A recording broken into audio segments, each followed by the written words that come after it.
മാഷാ അല്ലാ, അൽഹംദുലില്ലാ. നമ്മളിപ്പോൾ ഉള്ളത് ജബൽ സുലഹ് അല്ലെങ്കിൽ ജബൽ സവാബ് എന്ന് പറയുന്ന മുത്തുനബി സല്ലല്ലാഹു അലൈഹി വസല്ലമ തങ്ങൾ ഏറെ സമയം ഇബാദത്തുകളും സുജൂദുകളും ചെയ്ത ഒരു ഇടത്തിലാണ്. കഥ പറയാം.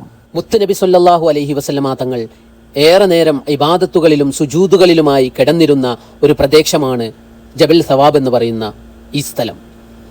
ഹന്തക്കിന്റെ വേളയിലാണ് എന്നും അതെല്ലാം മറ്റൊരു സമയത്താണ് ജിബ്രീൽ എന്ന മാലാഖ പ്രത്യക്ഷപ്പെട്ട്, നബിയെ, നിങ്ങൾ എന്തിനാണ് പ്രയാസപ്പെടുന്നത്?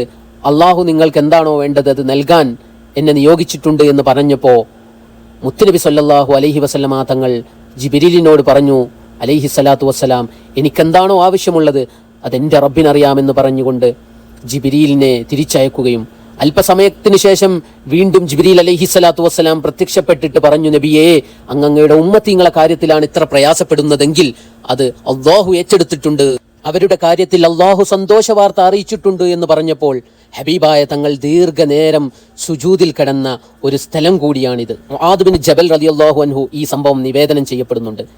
പരിശുദ്ധ ഹബീബിന്റെ പുണ്യ സ്പർശനമേറ്റ സ്ഥലമായതിനാൽ കസ്തൂരിയെ വെല്ലുന്ന ആ സുഗന്ധം ഇന്നും ഇവിടെ പരന്നു കിടക്കുകയാണ് ലോകാവസാനം വരെയും.